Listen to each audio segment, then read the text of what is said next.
전체 인구의 절반 정도가 일생에 한 번쯤은 겪게 된다는 그것. 몸을 움직일 수 없고 헛것이 들리며 심한 경우 귀신까지 나타나 극한의 공포에 사로잡히게 되는 가위눌림. 대체 가위눌림이란 무엇일까요? 전통적으로 동양에선 가위눌림을 귀신이 몸을 누르고 있는 것으로 해석했습니다.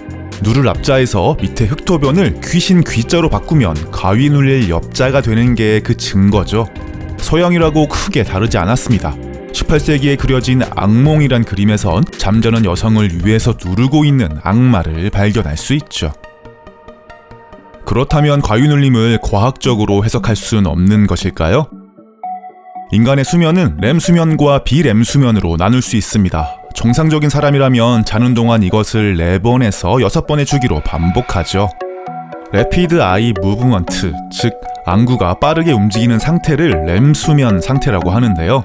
이때는 안구만 빠르게 움직이는 게 아니라 깨어있을 때와 비슷한 뇌파가 나오는 상태이면서 꿈을 꾸는 시간으로도 알려져 있죠.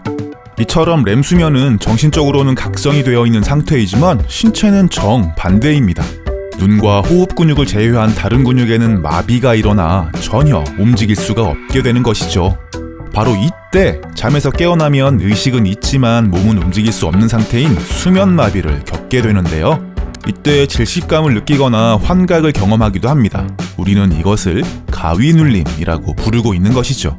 불규칙한 수면 습관이나 수면 부족, 그리고 스트레스나 피로 등을 가위눌림의 주요 원인으로 꼽을 수 있는데요. 의학계에선 그 종류를 크게 3가지 형태로 구분해 놓고 있습니다.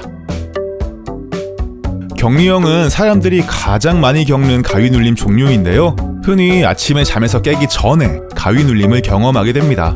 이 경우에는 다른 질병을 동반하지 않고 저절로 치유되어서 만성화되는 경우는 극히 드물죠. 조심해야 할 것은 기면병에 의한 가위눌림. 기면병이란 신경계 질환의 일종인데요. 수면과 각성 주기가 교란되고 렘수면에 혼란이 와서 여러 가지 증상들이 동반되는 것을 말합니다. 낮에 과다하게 졸린다거나 가위가 눌리는 증상이 대표적이죠. 앞서 소개한 격리형 가위눌림이 잠의 끝에서 발생한다면 기면병에 의한 가위눌림은 잠을 자기 시작할 때 발생합니다. 아주 드물지만 유전에 의한 가위눌림도 발생합니다.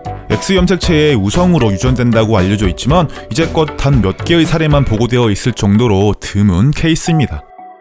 가위눌림은 신기하게도 주위에서 자신을 부르거나 건드리면 순식간에 그 증상이 없어지고요. 사람에 따라서 똑바로 누워 자면 더 자주 발생하기도 합니다. 대부분의 가위눌림은 치료를 필요치 않는 일시적 현상이지만 만성화된다거나 기면병에 의한 가위눌림은 병원을 찾아서 치료를 받을 필요가 있다고 하니까 참고하세요. 오늘은 가위눌림에 대한 이야기였습니다. 좋아요와 구독하기 잊지 마세요. 안녕.